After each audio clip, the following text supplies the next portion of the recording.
आपण शिकतोय इयत्ता 6वीचा पाठ 8वा सायन्स मधील आपली अस्थिसंस्था व त्वचा।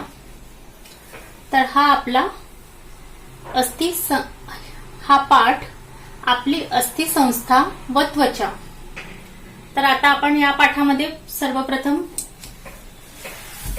याची ओळख करून घेऊया।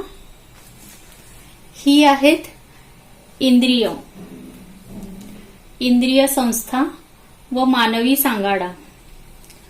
हे बघा, हा आहे मानवी सांगाडा। आपण आकृती बघतोय 8.1 हा मानवी सांगाडा, ही इंद्रिय संस्था, ही मानवी सांगाडा। तर आज आपण या इंद्रिय संस्था, मानवी सांगाडा, अस्थिभंग, अस्थिसंस्था काय आहे, त्वचा, ह्या सर्वांविषयी आज आपली अस्थिसंस्था व त्वचा यामध्ये सविस्तर शिकणार आहोत। तर इंद्रिय संस्था व मानवी सांगाडा, तर या आता आपण बघितल्या। तर या आधीही आपण इंद्रिय संस्था, त्यांची कार्य, शरीरातील त्यांची ठिकाणे यांची ओळख करून घेतली आहे। तर आता आपण बघूया। तर इंद्रियाचे नाव आहे हृदय। हृदयाचे कार्य काय आहे? रक्ताभिसरण। आणि या इंद्रिय पोकळी आहे वक्ष पोकळी। नंतर इंद्रियाचे नाव आहे फुफ्फुसे। तर फुफ्फुसांचे कार्य आहे श्वसन। आणि इंद्रिय पोकळी आहे वक्ष पोकळी। आतडे, इंद्रियाचे नाव आहे आतडे। इंद्रियाचे कार्य आहे पचन आणि शोषण। आणि इंद्रिय पोकळी आहे उदर पोकळी। नंतर इंद्रियाचे नाव आहे मेंदू। आणि इंद्रियाचे कार्य आहे, मेंदू या इंद्रियांचे कार्य समन्वय आणि नियंत्रण। आणि इंद्रिय पोकळी आहे शिरा पोकळी। तर आता शरीराच्या पोकळीमध्ये विविध इंद्रिये सुरक्षित असतात। आपल्या शरीराच्या आतील सर्व भागांचे संरक्षण करणारे मानवी सांगाडा हे एक संरक्षक कवच आहे। तर आता आपण बघूया अस्थिभंग। तर अस्थिभंग झालेल्या मुलाचे चित्र आपण पहिले बघूया। हे बघा, आकृती 8.2 ही आकृती आहे। तर इथे अस्थिभंग झालेल्या मुलाचे चित्र आहे। मुलगा रडताना दिसत आहे। तर कधी कधी आपण खेळताना पडतो किंवा आपल्याला अपघात होतो, तेव्हा आपल्या हाताचे किंवा पायांचे हाड मोडते। यालाच आपण काय म्हणतो? अस्थिभंग। अस्थि म्हणजेच हाड। तर अस्थिभंग झालेल्या व्यक्तीला असह्य वेदना होतात व ज्या भागाला अस्थिभंग झाला आहे तेथे लगेचच सूज येते। तर जर एखाद्या तुमच्या मित्राला अपघात झाला आहे, त्या पायाचे हाड मोडले आहे, तर तुम्ही काय कराल? तर अपघात झाल्यावर अस्थिभंग झालेल्या भागाची हालचाल होऊ देऊ नये।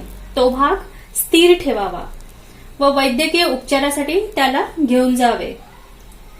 दवाखान्यात गेल्यानंतर ज्या भागाला सूज आलेली आहे त्या भागाची क्ष किरण म्हणजेच एक्सरे घेतात। क्ष किरण प्रतिमेचा शोध कोणी लावला आहे? रॉन्टजेन। तर अस्थिभंग झाल्यानंतर क्ष किरण काढल्यानंतर तो एक्सरे असा दिसतो। जेव्हा मोडलेले हाड एक्सरे मध्ये काढल्या जातात तर तो एक्सरे, हे आपण आकृती बघतोय 8.3। तर एक्सरेची आकृती आहे ही। तर आपली पायाचे हाड मोडल्यानंतर जो एक्सरे काढल्यानंतर तो असा दिसतो एक्सरे। आणि क्ष किरण प्रतिमेच्या आधारे हाड नेमके कोठे मोडले आहे याची आपल्याला माहिती मिळते। त्यामुळे योग्य उपचार करणे शक्य होते। हाड मोडल्यानंतर पायाला हे अशा पद्धतीने प्लास्टर बांधल्या जातात। पायाची हालचाल जोपर्यंत हाड दुरुस्त होत नाही, हाड बरोबर येत नाही जागेवर, तोपर्यंत हे प्लास्टर बांधलेलं असतं आणि पायांची हालचाल बंद असते। तर आता आपण समोर बघूया हाडांचे प्रकार।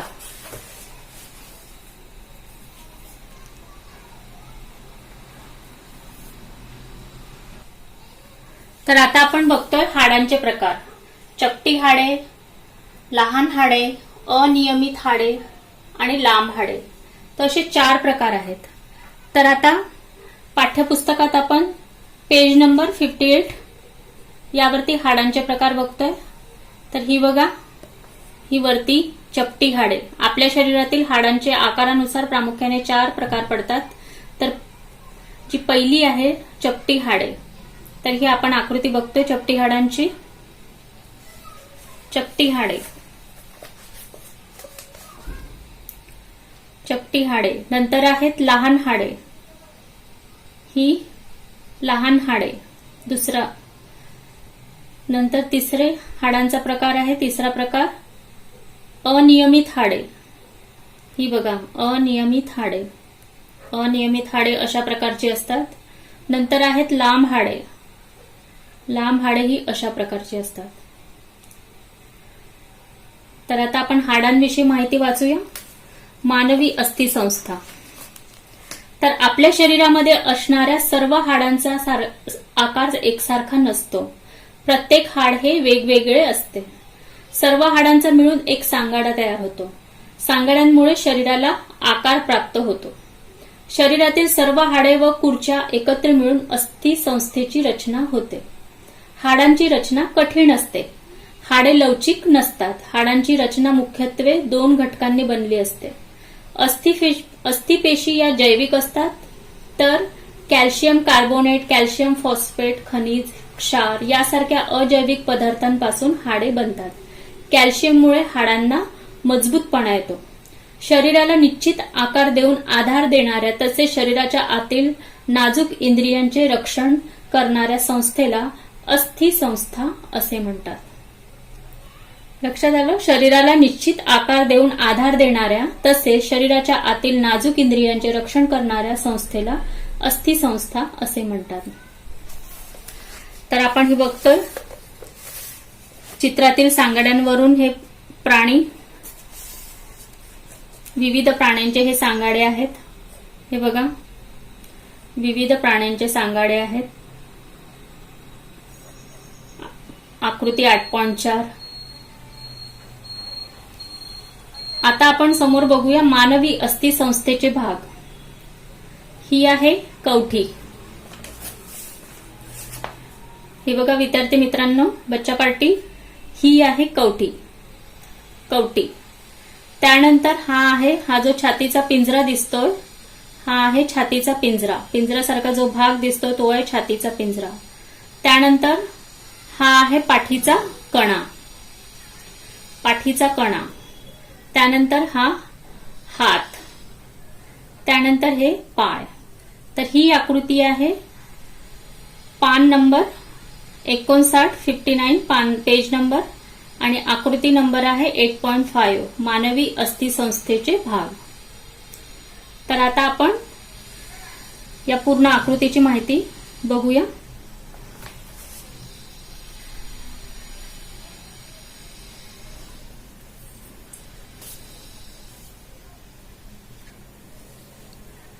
तर आपण ही बघतोय कवटी. तर मानवी अस्थिसंस्थेचे 2 भागांमध्ये विभागली जाते. मानवी अस्थिसंस्था ही 2 भागांमध्ये विभागली जाते. तर एक आहे अक्षीय सांगाडा आणि दुसरा आहे उपांग सांगाडा. तर अक्षीय सांगाडा ही कवटी, छातीचा पिंजरा, पाठीचा कणा आणि उपांग सांगाडा हा हात व पाय. तर मानवी अस्थिसंस्था ही 2 भागांमध्ये विभागली जाते. अक्षीय सांगाडा व उपांग सांगाडा असे मानवी अस्थिसंस्थेचे दोन भाग आहेत. अक्षीय सांगाडा व उपांग सांगाडा. तर अक्षीय सांगाड्यामध्ये काय असते? कवटी. ही जी अक्षीय सांगाडा आहे, अक्षीय सांगाडा आहे, या अक्षीय सांगाड्यामध्ये काय येतं? कवटी. ही बघा कवटी. त्यानंतर पाठीचा कणा. हा जो पाठीचा कणा आहे तो येतो. त्यानंतर छातीच्या पिंजऱ्याचा समावेश होतो. हा जो छातीचा पिंजरा दिसतोय त्याचा समावेश होतो. कशामध्ये? अक्षीय सांगाड्यामध्ये. आणि ते सर्व शरीराच्या मध्यभागातून जाणाऱ्या रेषेभोवती असतात. ते सर्व ही बघा शरीराच्या मध्यभागातून ही जाणारी आपल्याला डॉट डॉट लाईन दिसत आहे, मध्यभागातून जाणारी रेषा. तर या रेषेभोवती असतात. आणि उपांग सांगाडा हा या मध्य रेषेच्या बाजूंच्या हाडांचा मिळून तयार झालेला असतो. मध्य रेषेच्या बाजूंचा हाडांचा मिळून तयार झालेला असतो. म्हणजे हे हात, हे पाय, यामध्ये हात व पाय या हाडांचा समावेश होतो. तर आता आपण समोर बघूया सविस्तरपणे अक्षीय सांगाडा आणि उपांग सांगाडा.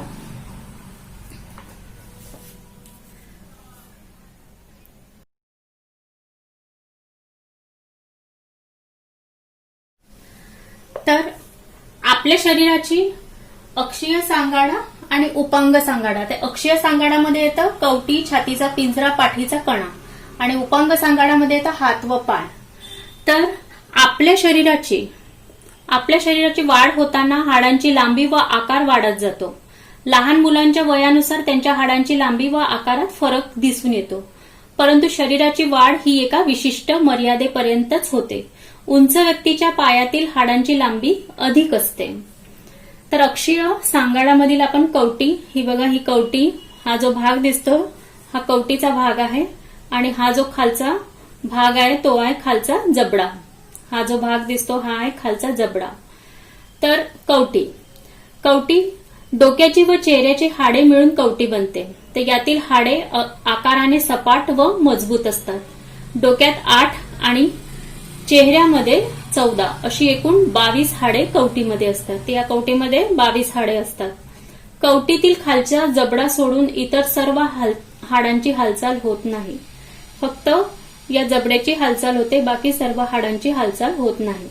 कवटी आपल्या शरीराच्या कोणत्या अवयवांचे संरक्षण करते?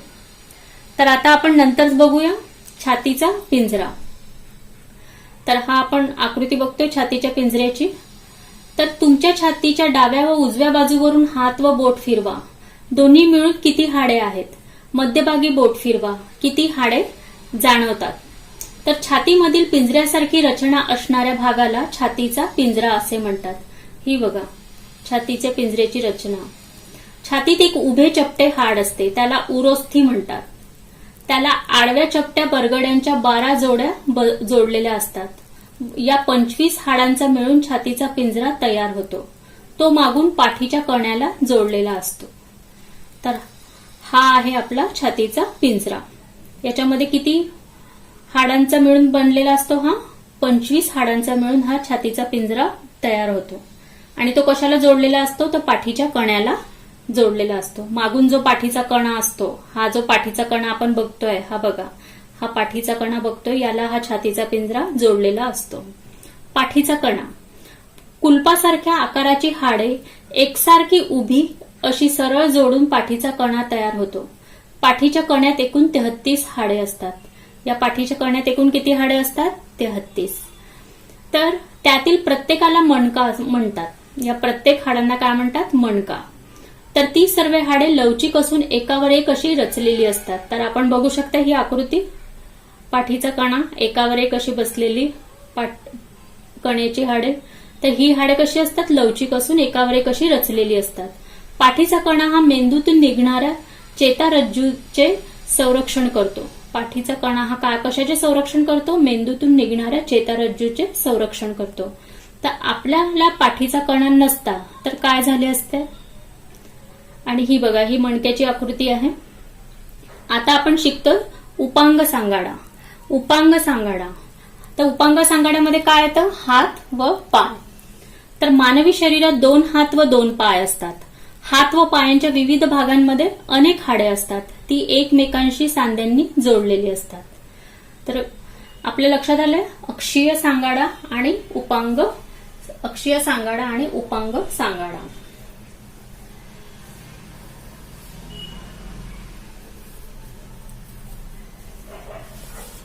तर आता आपल्या अधिक माहितीसाठी आपण हे वाचतोय की आपल्याला जे 2 कान असतात तर त्या 2 कानांमध्ये 3-3 असे हाडे असतात. हे बघा, हे कान आहे. या कानामध्ये 2-2, 3-3 असे हाडं असतात. 2 कानांमध्ये 3-3 असे हाडं असतात.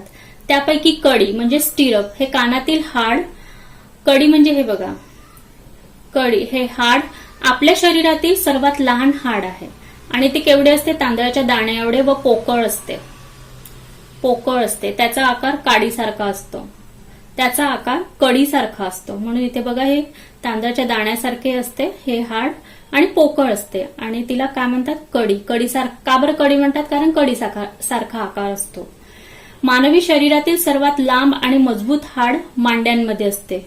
या ज्या मांड्या आहे या मांड्या आपण बघतोय, तर या मांड्यांमध्ये सर्वात लांब आणि मजबूत हाड कशामध्ये असते, मांड्यांमध्ये. आणि त्याला काय म्हणतात, उर्विका. त्याला काय म्हणतात, उर्विका. तर आता आपण समोर शिकतोय सांधा.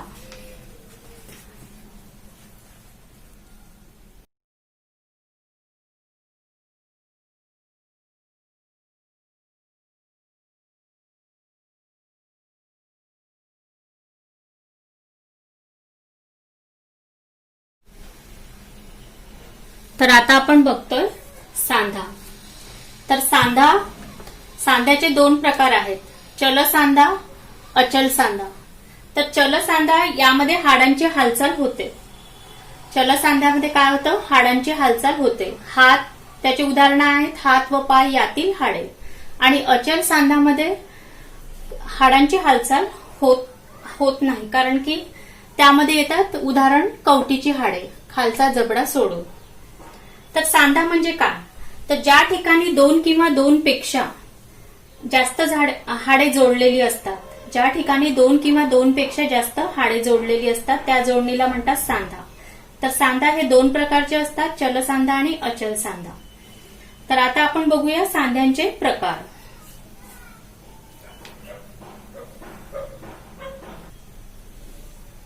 तर आता आपण बघतोय सांध्यांचे प्रकार.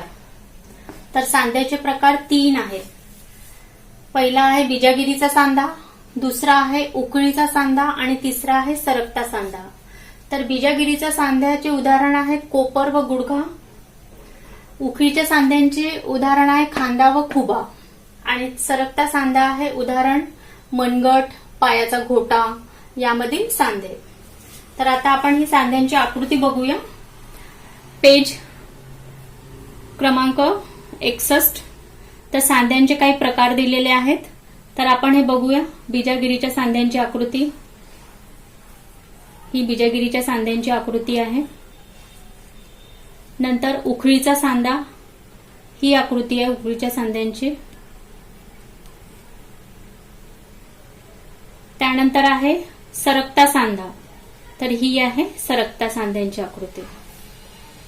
तर हा बिजागिरीच्या सांध्यांमध्ये हाडांची हालचाल एकाच दिशेने शक्य होते, म्हणजे एकाच दिशेने हालचाल होत असते या बिजागिरी सांध्यांमध्ये. आणि या सांध्यांची हालचाल 180 डिग्री कोनात होते, म्हणजे 180 डिग्री कोनात होते. बिजागिरी सांध्यांची हालचाल 180 डिग्री कोनात होते. आणि यांचे उदाहरण काय आहे, गुडघा आणि हाताचा कोपर. नंतर आहे उखळीचा सांधा. तर या प्रकारच्या सांध्यांमध्ये हाडांची हालचाल 2 किंवा अधिक दिशांनी होते. हाडांची हालचाल 2 किंवा अधिक दिशांनी होते. आणि या सांध्यांची हालचाल 360 डिग्री कोनात होते. लक्षात आलं? बिजागिरी सांध्यांची हालचाल किती डिग्री कोनात होते, 180 डिग्री, 180 डिग्री कोनात होते. आणि उखळीच्या सांध्यांची हालचाल 360 डिग्री कोनात होते. आणि 2 किंवा अधिक दिशांनी त्यांची हालचाल होत असते उखळीच्या सांध्यांची. नंतर आहे सरकता सांधा. तर या प्रकारच्या सांध्यांमध्ये हाड फक्त एकमेकांवर सरकू शकतात. सरकत्या सांध्यांची आकृती, या प्रकारच्या सांध्यांमध्ये हाडे फक्त एकमेकांवर सरकू शकतात. उदाहरण मनगट, पायाचा घोटा यामधील सांधे. तर हे आहेत सांध्यांचे प्रकार.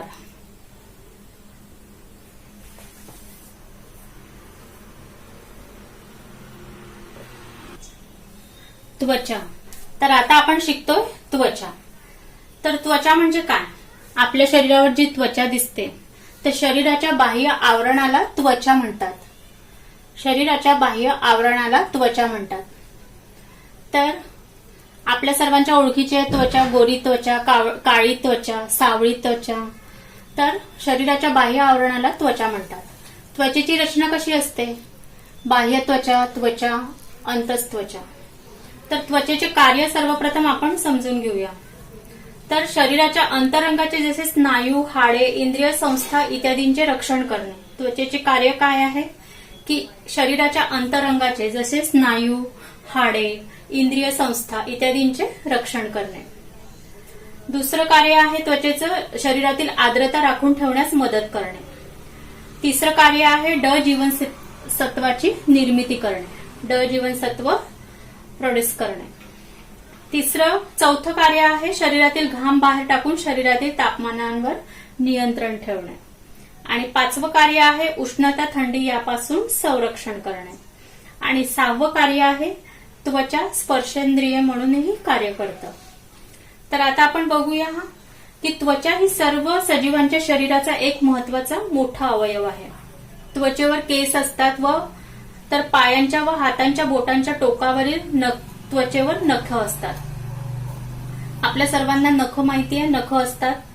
त्वचा ही या अवयवांमुळे आपल्या स्पर्शाची जाणीव होते. त्वचा काय काम करतं? स्पर्शेंद्रियाचं काम करतं. त्याच्यामुळे आपल्याला स्पर्शाची जाणीव होते. त्वचा हे आपल्या शरीराचे महत्वाचे ज्ञानेंद्रिय आहे. तर आता आपण बघूया की त्वचेची रचना कशी असते. तर त्वचेची रचना आपण ही आकृती बघतोय. त्वचेची रचना ही बघा, त्वचेची रचना पेज नंबर 62 आणि आकृती नंबर आहे 8.8 त्वचेची रचना. तर हा जो सर्वात खालचा लेयर आहे अंतस्त्वचा, त्यानंतर आहे त्वचा, त्यानंतर आहे बाह्य त्वचा.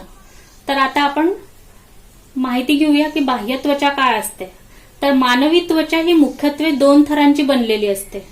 सर्वात वरच्या थराला म्हणतात बाह्य त्वचा. तर हा जो सर्वात वरचा थर आहे तो आहे बाह्य त्वचा.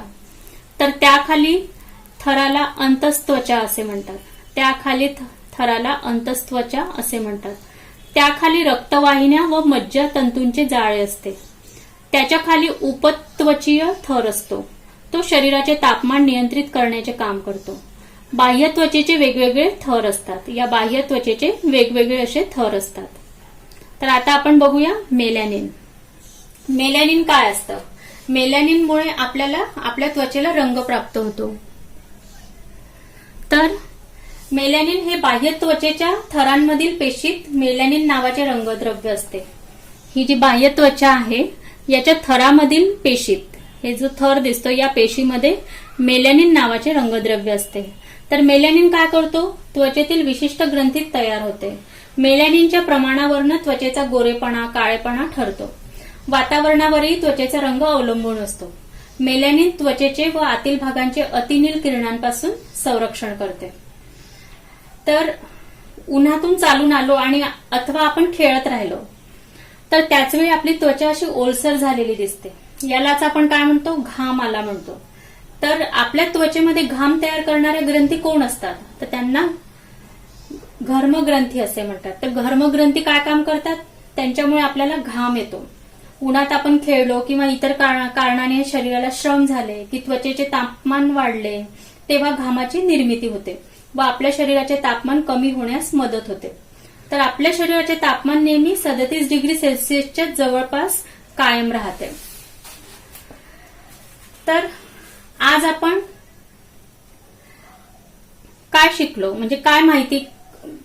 शरीराची सर्व हाडे व कुडच्या मिळून अस्थिसंस्था बनते.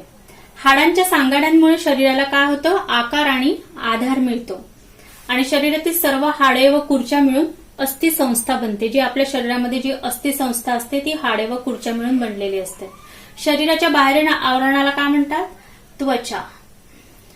तर शरीराचे व शरीरातील इंद्रियांचे संरक्षण करण्याचे महत्वाचे कार्य अस्थिसंस्था व त्वचा करतात.